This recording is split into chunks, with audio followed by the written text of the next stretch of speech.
Hey everyone, my name is Kelby Sarti, and I am the Assistant Director here at Point Loma University. Hopefully, doing well. I've been in higher ed for about 10 years now. So, a little bit about myself, I grew up in the Riverside County area, and I was lucky enough to attend Point Loma. I started off as a biochem student, quickly figured out that wasn't for me, and I switched out into business and psychology, and then later on received a master's degree in business administration with an emphasis in marketing. So here you will see my email address. Feel free to shoot me an email if you do have any questions at the end. I'm also fluent in Spanish, so if you guys want your parents to be involved, please let me know. Be more than happy to connect with them. All right. And just really quick, Kelby, to interrupt, we do have a live Q&A. So if you have any questions and you would like to just click on the button on the bottom where it says Q&A, and then we'll have a section where we'll go ahead and answer those questions live. Perfect. All right. So I'm going to go ahead and screen share real quick. So hopefully you guys can see that. So Point Loma is located in San Diego, California. We're built on 93 acres of beachfront property, so not too shabby. The weather is usually around 62 to 70 degrees or 75 degrees all year round. So I know for especially this summer was particularly hot, and you could have spent that or you can spend that in San Diego. So that's one thing to consider. Let's see. So here's a basic highlight of Point Loma. I won't be speaking about every slide, but just to give you a gist, you can see that student population on campus, we only have 2,700 students max. That's living on campus. Now, total population of undergrad, we're probably looking at 3,000 students. So we have a good amount of commuter students that live at home locally in San Diego, come to school here at Point Loma. Your student professor faculty ratio is only 14 to 1, and your average class size for your gen ed courses will go anywhere from well, obviously for first year would be about 23 students. As you get into those higher division classes, your classes will go anywhere from 6 to 12. Depending on the major, you may even have a class of 1 or 2 students, which can be a bit frightening because if you don't do your homework or if you didn't do the reading, they're going to know because it's just you in the classroom. I know for myself, my senior year, I had a class of 6 students, counting myself, and I was the only boy in the class. And being the only boy in the class, I was always picked on to give the male perspective, and it was awful because I had to speak in that class every day. But again, that's something to think about. And we do offer over 60 different areas of study. We are also a liberal arts, university.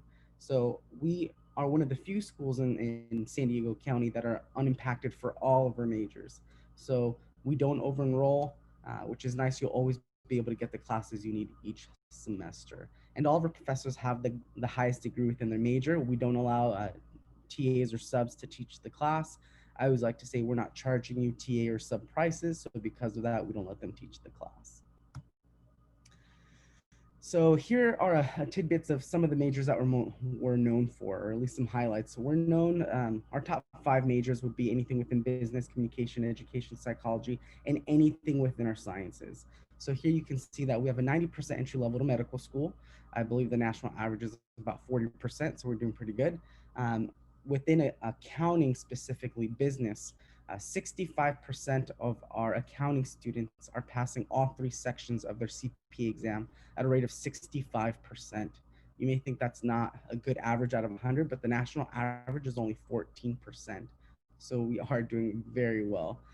For nursing, for the last 19 years, we've had a pass rate for the NCLEX exam at a rate of 90% passing the test the first time they take it.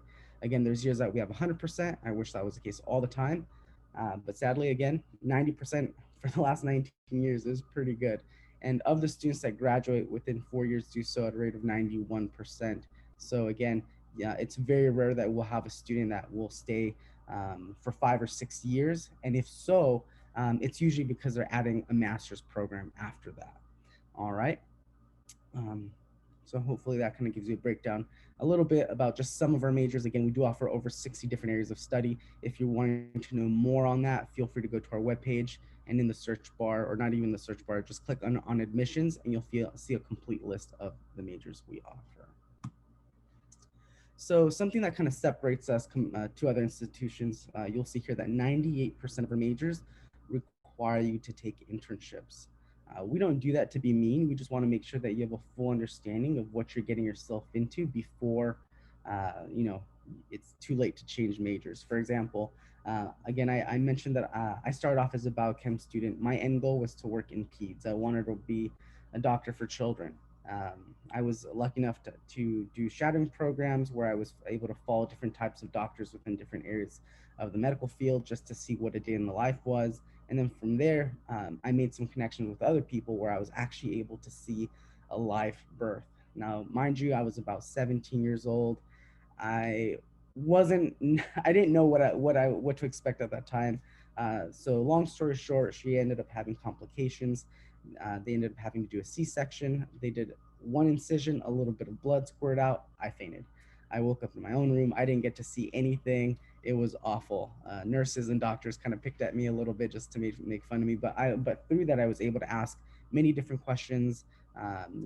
Talk to different people, and I came to a point where I realized that I loved learning about the medical field and learning these things, but it wasn't necessarily the right fit for me.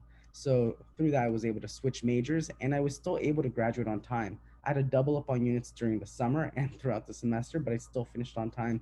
And again, my degree was in industrial organizational psychology, which is basically business and psychology together. But I was able to start off early with those internships and shadowing programs to really figure out, is this the industry that I like and should be in?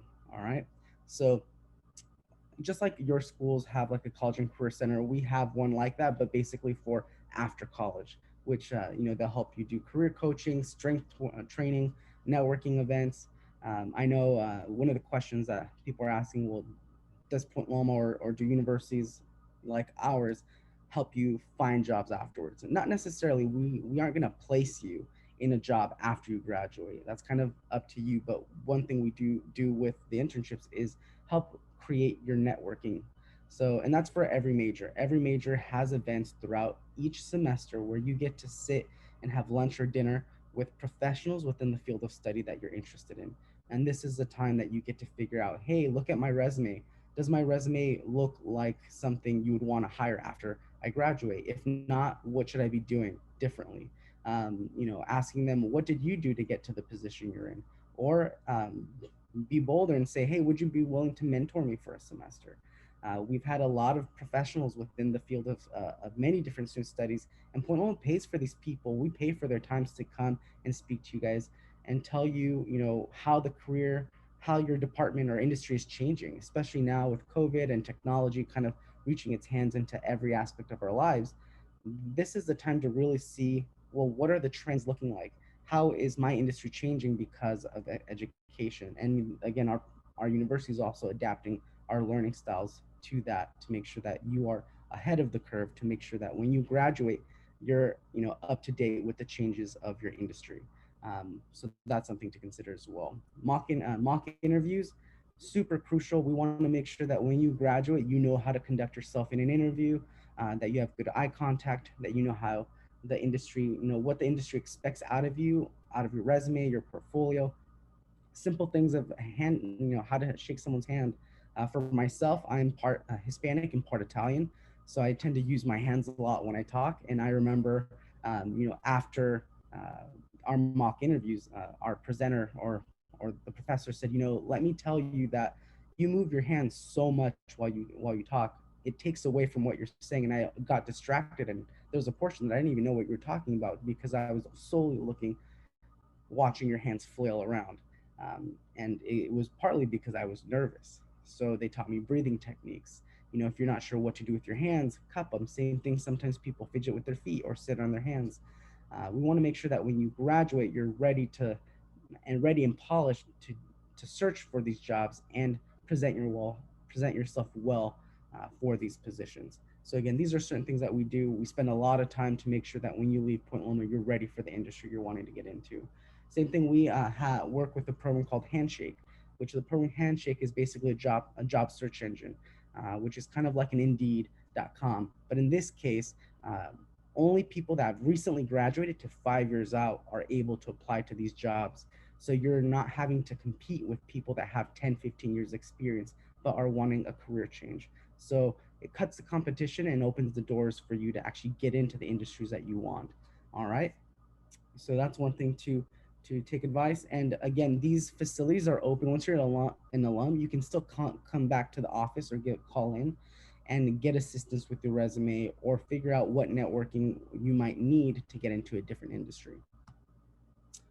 So again, if you didn't notice, our university is Point Loma Nazarene University, so we are a faith-based institution.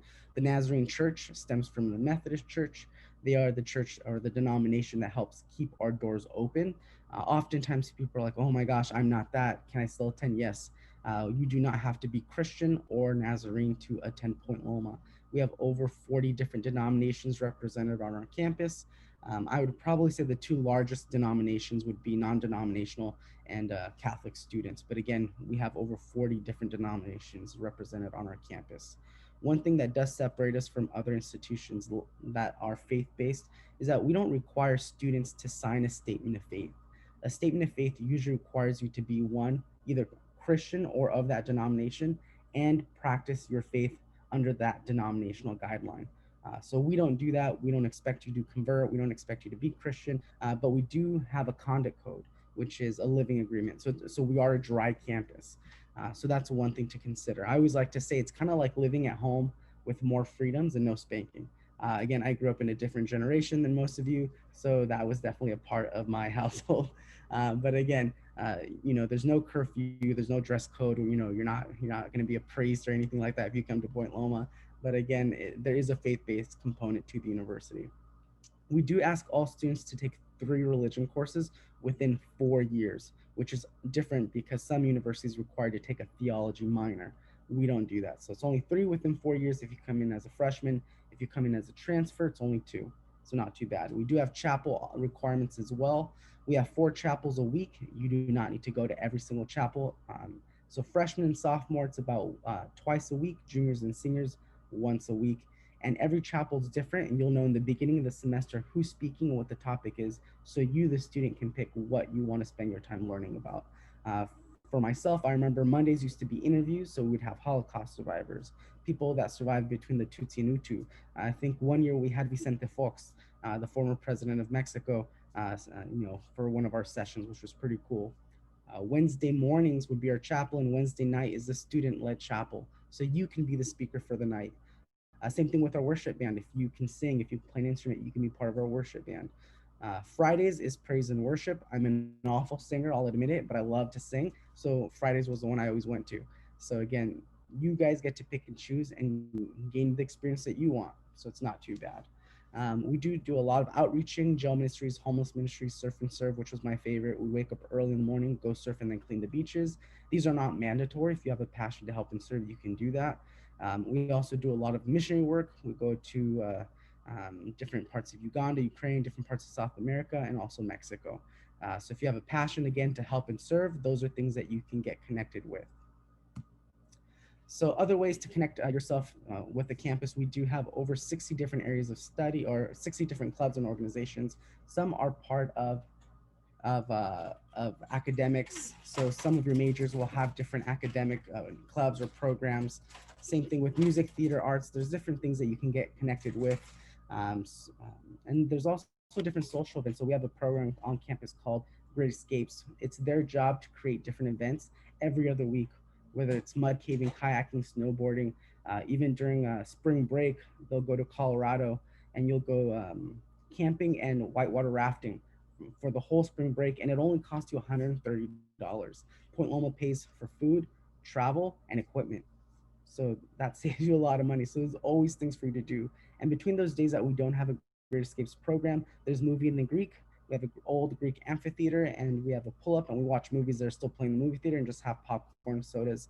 And it's just a great time to take a break from school, internships, and just relax. Here you'll also see that we are NCAA Division II, so we will give you full, half, or anything in between when it comes to scholarships. You'll see the male and female sports offered under the NCAA Division II. Some sports that are not listed specifically on here would be our rugby team. It is competitive. There are scholarships for that as well. Same thing with our surf team. I believe for the last 4 years, we've been first place for the NSSA for the surf competition. There's big money for that as well. And also, we have a rowing team and and a, there's a beach volleyball and also a water polo team. So if any of those things that you're interested, you can do that. If you're not interested in playing for Point Loma specifically, you can join an intramural group. I know for myself, my senior year, I joined a volleyball intramural. We lost every game except for two, but it was a lot of fun. We dressed up in onesie pajamas, Halloween costumes. It was a great time, and you're basically competing for a trophy this big and a $15 gift card to In and Out.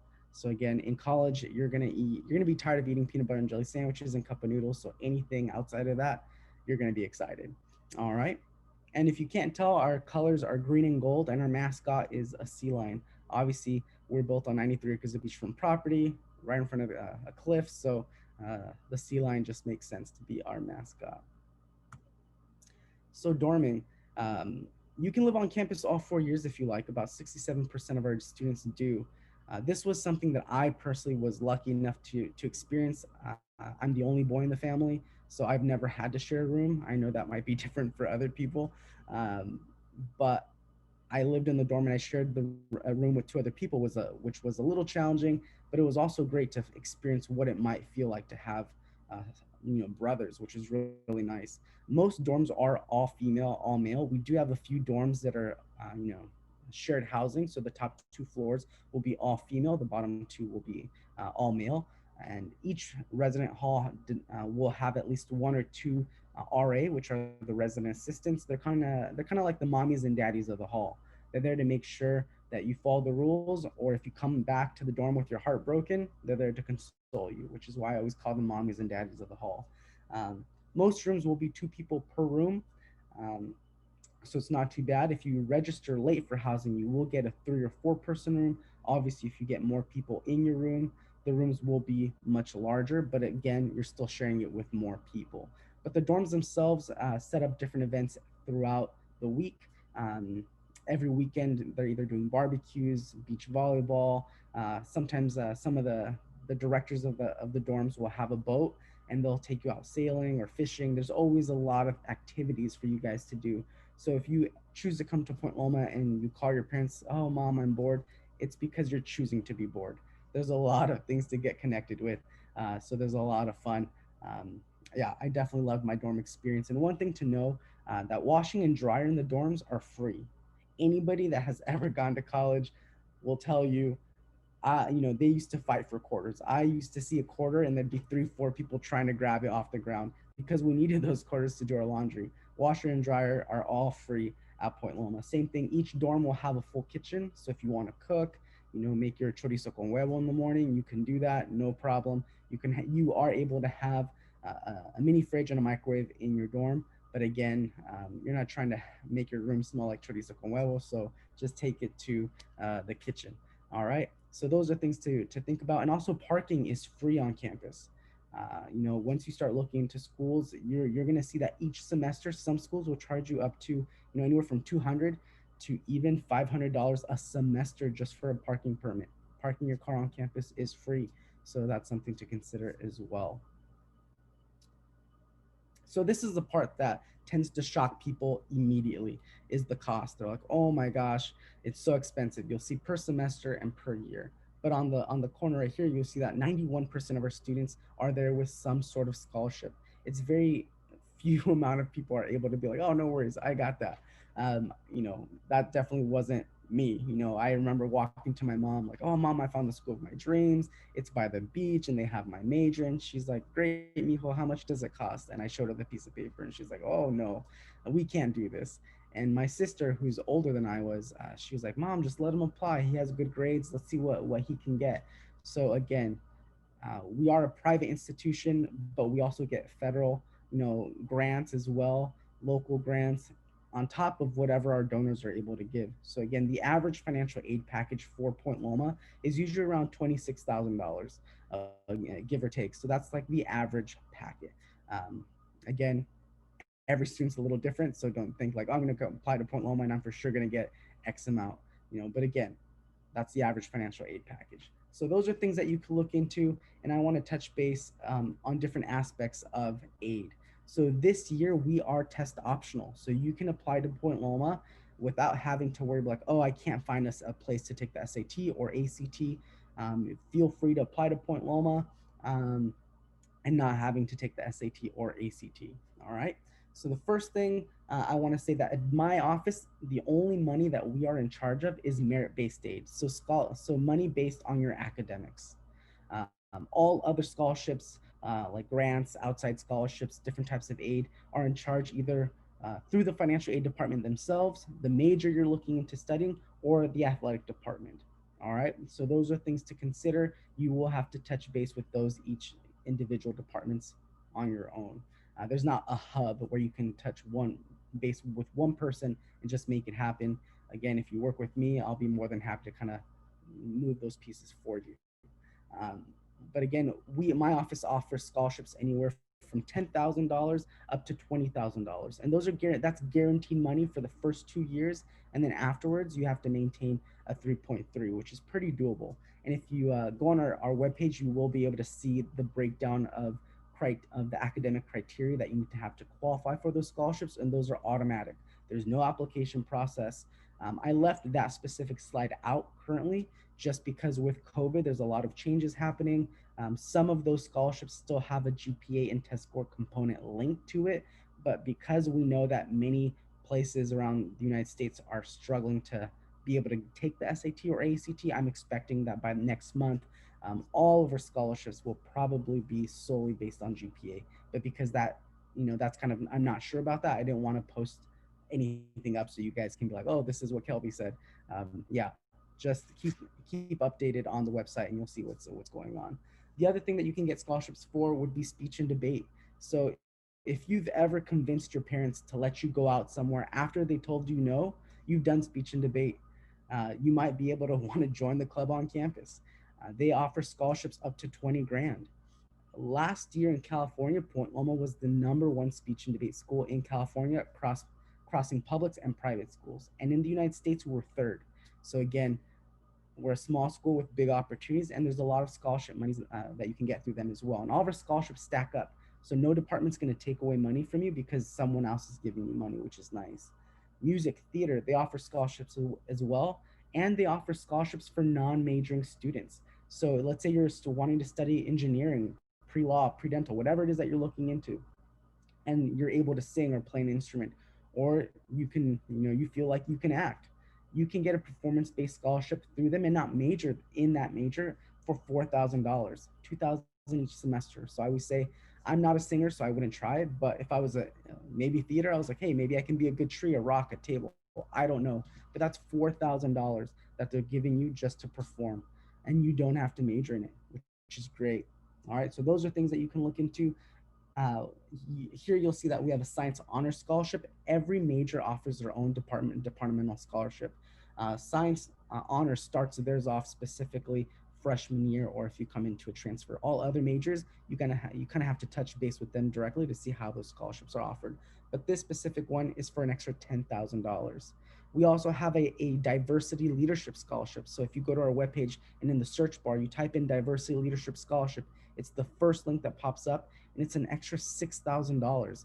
If you qualify for the scholarship, you get $6,000 for the year, and afterwards you just have to maintain, I think, a 3.0 and join a club. Again, there's another bit of money that you can qualify for.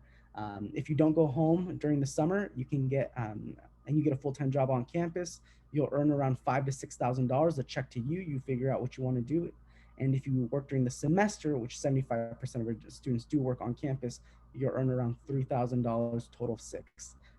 And some jobs like being an RA, they pay for room and board. If you're an ASB and you're in one of the six director positions, they pay for room and board as well. So that's 10 grand.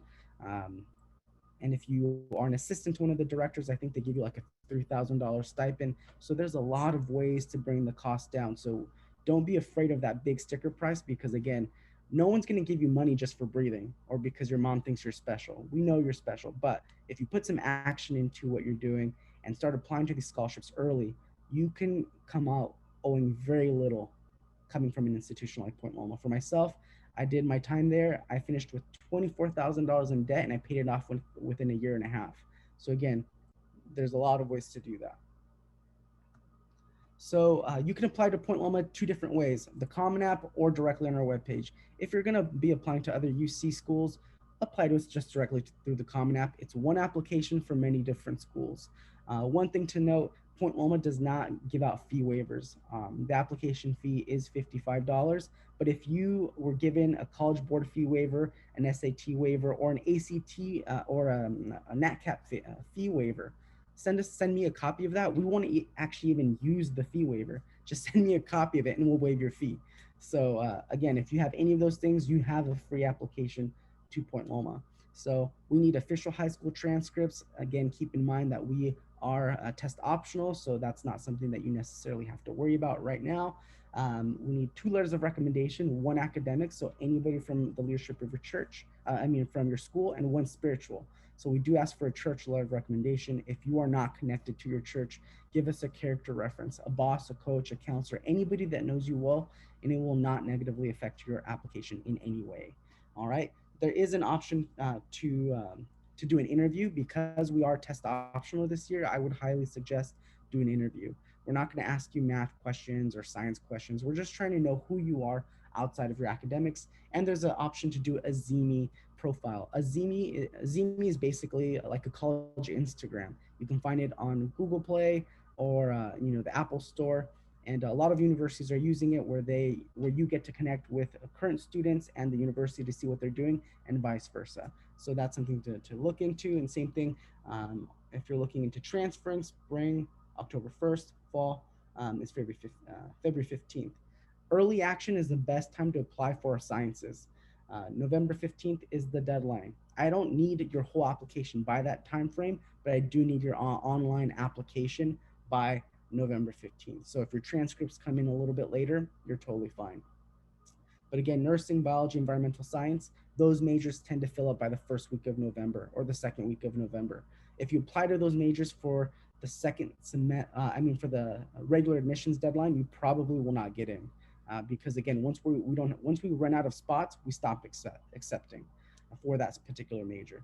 And those 3 majors tend to fill up very fast. Regular admissions deadline is February 15th. If you apply for early admissions, you'll hear back from us no later than December 23rd. And these are the great people I work with. And I actually will be your admissions counselor, so you can see me in the top right corner. And thank you for your time. Are there any questions that I can help answer for you guys? Yeah, Kelby, we have a few. Thank you. By the way, let me, on behalf of Imperial County Office of Education, thank you for joining us today.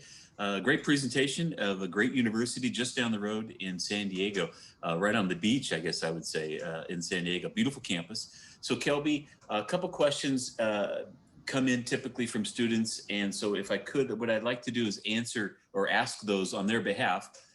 As we do this webinar style of Zoom, students, all the attendees who are tuning into us right now, we thank you for listening and watching, but you really can't necessarily, unmute yourself in this context. So the best way for you to ask a question of Kelby and the Point Loma team is to use the question and answer tab at the bottom of your Zoom window, and you can type in a question. We'll push that along to Kelby and answer live at this point. So thank you.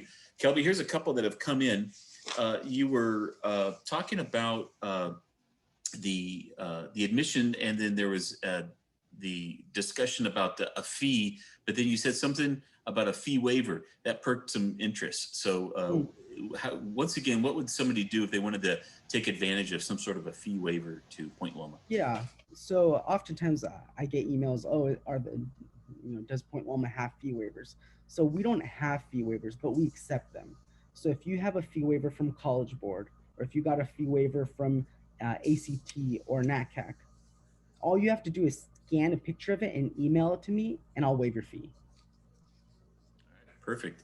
And then your contact information was up in that slideshow. In fact, if you want, maybe if you could do us a favor and put your ending contact information or whatever that ending slide is, so that as students are looking right now, they'll be able to kind of maybe take a picture of that if they have any follow-up questions for you later.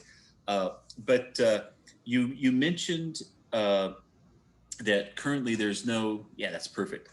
So this, if they use that QR code that goes to your department you're at, and that'll link them to a form, presumably that they'd fill out and get more information. And one of you guys, one of your team will contact them. Yes, correct. Now, you mentioned all the different programs and academic programs that you have there. Sometimes students feel a little trepidation, a little concern about going to university based from maybe their high school experience. Do you have any academic support in case we go off to college and we maybe don't, the first test we get and we don't do so well and we freak out, we don't want to tell our parents? Yeah. Are there academic support programs that help us along the way? Yeah, so Point Loma actually offers free tutoring for every major and every level. So even if it's your freshman year, I'll be honest, my first semester there, I was panicked. I remember my mom dropped me off and she said, "Mijo, I love you, and don't make me come down here." I was like, oh my gosh, my mom's gonna kill me if something bad happens. So I was definitely afraid of getting a bad grade. So I remember my first class I had, and the professor said, "All right, we're gonna have a test," and I was like, it's the first day, I literally know nothing. And he's like, "Yeah, this test is going to count against your grade, and I want to see where you're at." And I remember I started shaking because I was like, oh my gosh, what's happening? And sure enough, I got a D on the test. I almost cried. It was awful. And I remember going to the tutorial center, and I had tutoring multiple times a day, and the next test that came up, I got an A.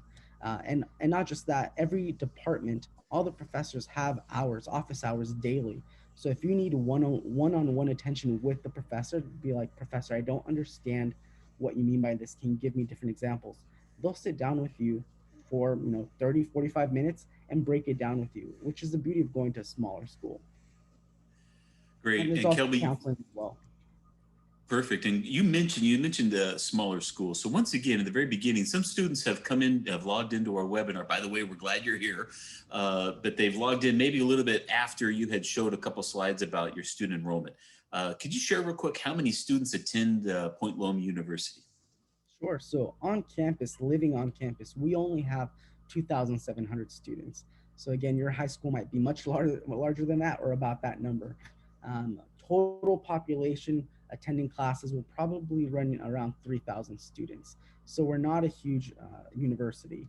Your average class size for your gen ed courses will be around 23 students. As you get into those higher division classes, your classes will go anywhere from 6 to 12. Depending on the major, you may have a class of 1 or 2, which is pretty scary. Yeah, interesting. A lot of one-on-one time. Yeah.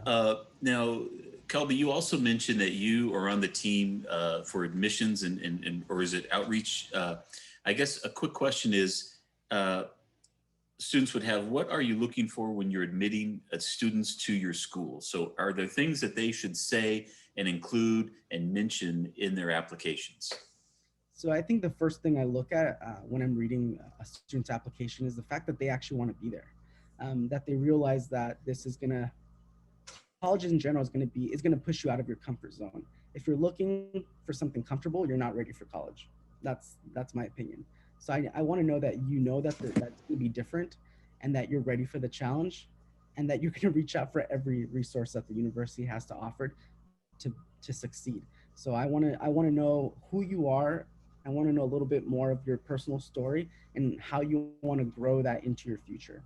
So I know that's kind of a big picture, but I think I want to know who you are. I don't want to hear, I want to go to college to make money. I mean, obviously people want to go to college to get a good career, but I want to know what you're going to do with it. So. Okay, good. And by the way, let me just mention to students that if you have a question right now for Point Loma Nazarene University, which I'm trying to think, it's on the 8, and you get out, it's probably less than 2 hours away from anywhere here in Imperial County.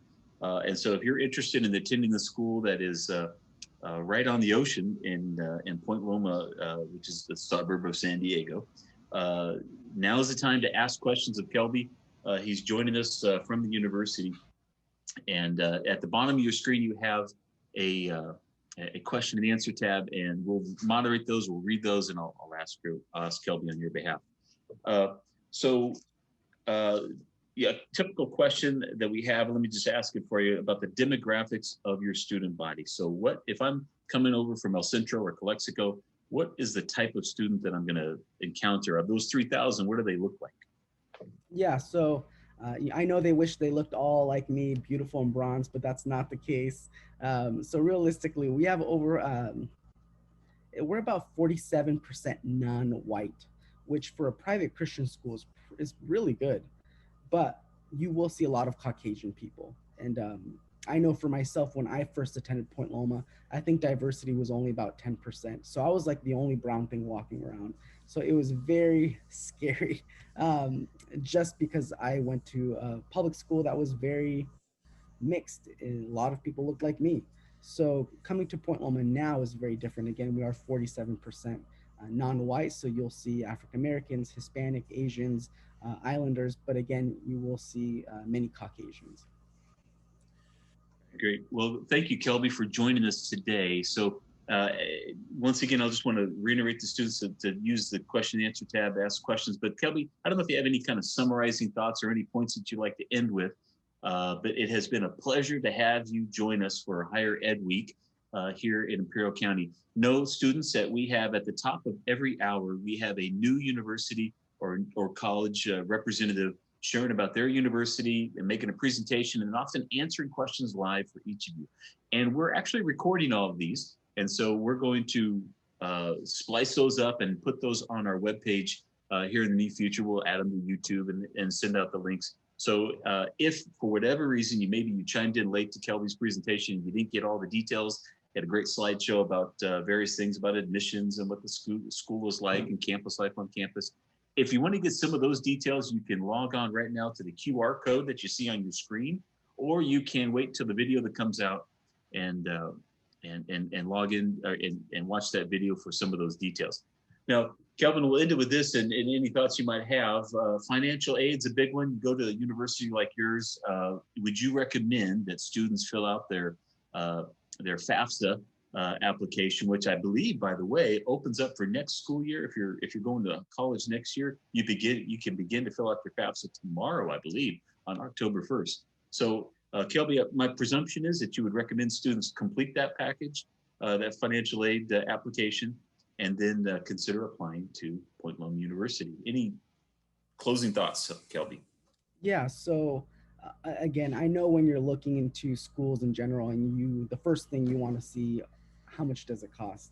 And again, I know from experience that was my family's question. So again, Point Loma is not the most expensive, but we're not the cheapest. But there are a lot of options to bring the cost down. Definitely fill out the FAFSA. If for whatever reason, I know I specifically work with a lot of first gen students, and oftentimes students are like, oh, but my parents, are undocumented. What do I do? That's fine. Fill out the FAFSA. It's all you, or just put in all zeros in the social. The university doesn't care, and actually we have different funds set aside for students in that scenario where parents might not be able to afford to help you, but we won't be able to offer those funds to you if a FAFSA isn't filed. And that's one thing that a lot of students miss out because they're afraid or they don't understand the FAFSA, that they don't fill it out, and other funds that could have been given to them aren't given to them because the FAFSA wasn't filed. So that's one thing I would definitely suggest. Fill out the FAFSA, connect with me, your admissions counselor, and I'll be more than happy to walk you through the financial aspect and offer you different ideas of how and where you can find extra pockets of money. So again, don't let the sticker price scare you and sway you away from applying because it might be the perfect fit for you. Perfect. Well, we appreciate you fitting into our time today and sharing with us about Point Loma Nazarene University here close in San Diego. Thank you. So now, students, if you have any more questions, feel free to take a picture of that QR code that's on the screen right now, and you can follow up with Mr. Sarti. By the way, that's an Italian name. It means tailor in Italian. Yeah. So feel free to follow up with Kelby and get any of your questions answered about Point Loma Nazarene University. We're glad that you're here, and go ahead and stay tuned. We are at the top of the hour at 3 o'clock. We have another university lined up. I think it's La Sierra University from Riverside County will be joining us shortly at 3 o'clock. So we're glad you're here. You're in the right spot. and we'll be right back. Thanks, Kelby, for your help today.